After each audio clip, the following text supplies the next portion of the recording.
and at the same time every year. That's important. So you've got some because it changes throughout the year. Simon said that the biology changes through the seasons as well. So you've got to be consistent in when. And I would say practically it's really important when you make your decision to do your soil tests.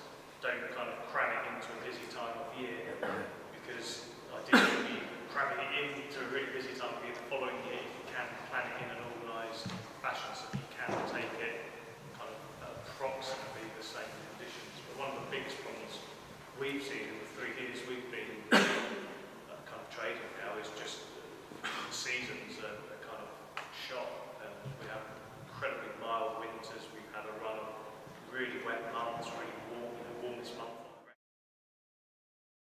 So I've been working in Colombia where we have it over a really fine mesh, and I actually made my own sieves. It's like nylon, like tight stockings, and I put it over the bottom of a cup and put the aggregate in the cup and just lift it up and down through a pot of water 5 times, and that breaks it up quicker. And then I've been scoring it, and that's worked really well. I mean, and it works everywhere you go all around the world. Organic matter increases and the stability increases. So I've been working on the different types of grasses in Colombia, and you find that depending on the type of grass you're growing, it affects the organic matter differently and makes the soil more or less stable to do the root structure of the grass. That answers the question of the person who would be talking about, can we change it quickly? And what's the best thing to use? Well, as Claire said, she's looking at different cultivars of grass and their particular carbon. Which all from the surface of it, even though they look like the grass to the straight line, and they are quite different from their above ground and below ground morphology, which is why we're interested in them. Things happen a lot faster in the tropics, so they've got plots there which are less than 3 years old, and you're already seeing real differences between the different grass varieties and both the organic matter and the stability of the soil. Because we hear a lot about the importance of high sugar grasses. Yes. The vine grasses. This is like working on it, I've just been working on them this week, so we've got some of them we're trialing at Hopkinson Research in Northwick. Because the high sugar there presumably is about what's in the leaves rather than what's to eat, rather than the high sugar that might be coming down. Wow. Watch this space. I've got the soils at the moment, so I'm analysing them to look at whether the high sugar, you are getting more sugar in the soil, and what that means for both soil organic matter, soluble organic matter, stability of the aggregates. So if you give me another couple of months, I'll let you know. But again, the mix.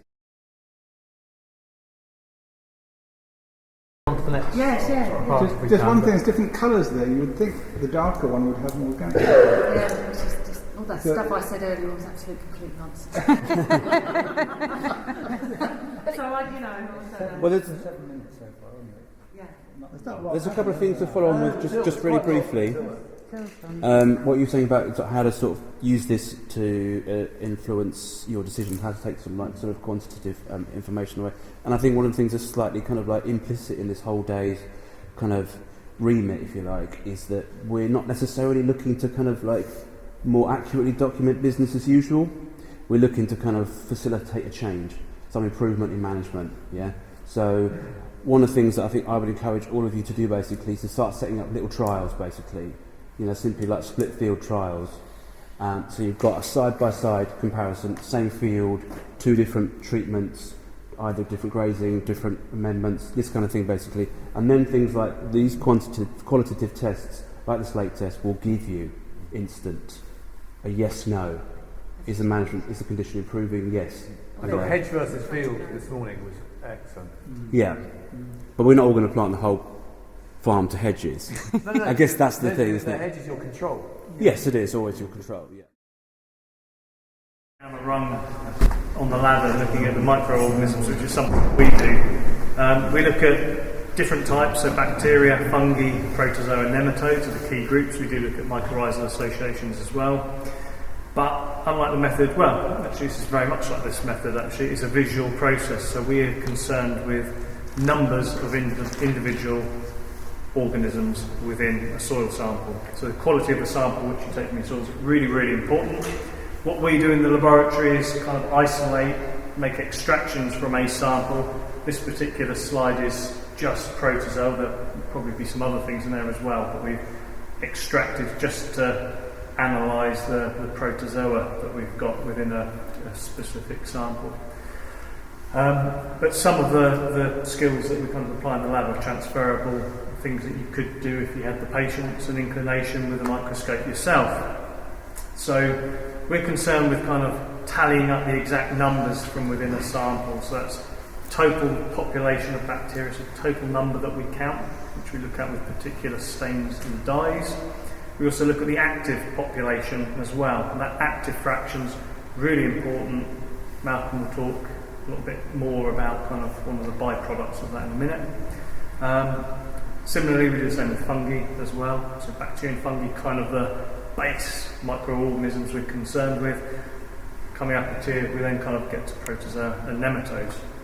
So visual process, something you can do if you have a microscope, take a sample of soil, dilute some of it in water, mix it up, put it on a slide. If you have a light microscope, I think this is around 200 times magnification. It's not spectacularly kind of high-powered magnification work, and I think being realistic, you see a lot of images these days with electron microscopes and how amazing certain creatures do kind of look at high power.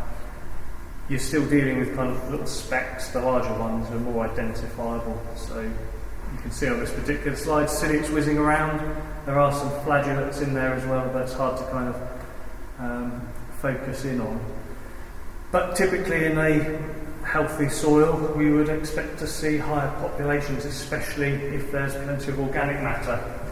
And you can see kind of in the middle here, most of these creatures you can kind of see scuttling about. So they're ciliates, which are quite large compared to their counterparts flagellates.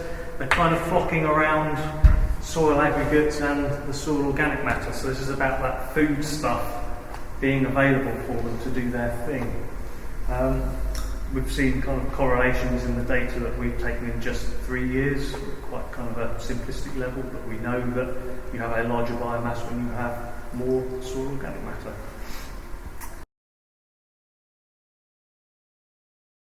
Not too dry and certainly not too wet, so it doesn't want to be sticky. Take the sample, if necessary, adjust the moisture content. If you're taking a sample and in the autumn and it happens to be dry, then you would adjust that moisture content to bring it to round about field capacity. A nice kind of moisture content, so you get a nice friable texture, structure of the soil. Take a sample of soil, place around about 100 mils of soil in a jar, and it's very simple. Simply seal that jar up, and we can measure the amount of carbon dioxide that accumulates in the headspace above the soil. So we leave the soil for a few hours at room temperature. It needs to be around about 20 degrees. It's about 19 degrees in here at the moment, so a nice comfortable temperature. I will give you a demonstration of what the paddle looks like here.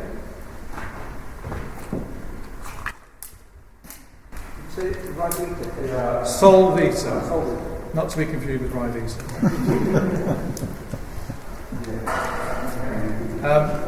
Now, the paddle is quite a clever little device.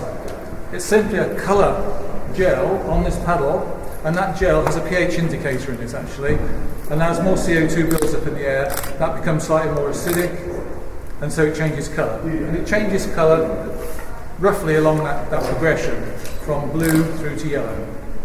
And by incubating the soil for a fixed period of time, 24 hours, and measuring the changing colour, you can estimate the total biological activity in the soil. If the soil has got low activity, moderate activity, high activity. You can also use it to monitor the impact of management changes, for example, putting in a grass lane in an arable rotation, or the use of quality green waste compost year on year for maybe 2 or 3 years. You will pick up differences in the solvent beta test. We've used it with the use of compost in soil. Now, to take it one stage further, rather than just using a simple colour chart, and this is a scale of 0 to 5, So if, for example, you took your soil, and here's one I set up, I think, just pass this around, with the first group, and that was set up 2 hours ago, and I think if you compare the colour with that paddle there, I think you can see it already, it has started to change to a bluey, a greeny blue colour. You put the paddle in when you shut the lid? Yeah. And that stays in there for 24 hours then? Or? Yeah, yes, that's the recommendation from the work from the state and the USDA who've done it. Now, from our experience, soils in this country tend to have rather more organic. Certain soils have more organic matter. Certain pasture soils will have more organic matter, probably more active organic matter. And I think that we need to do a bit more work in actually just calibrating this test for UK soils. That's the message that's come out of the work that we've done. And I think a group like this would be an ideal opportunity to actually take this test and say, okay, what do those numbers mean for our soils? Because all of this has come from the States, this product. So that's one point. Now, there is also one further step that can be taken. Rather than just using a colour chart, there is a meter into which you can insert the paddle. It comes around, I'll just stick it in.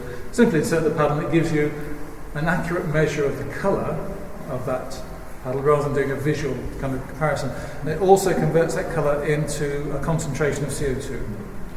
So you can actually get a real quantitative assessment of how much CO2 was produced from your soil. There's been a good deal of work done in the States linking this test, for example, to the potential mineralisation of nitrogen and phosphorus in soils.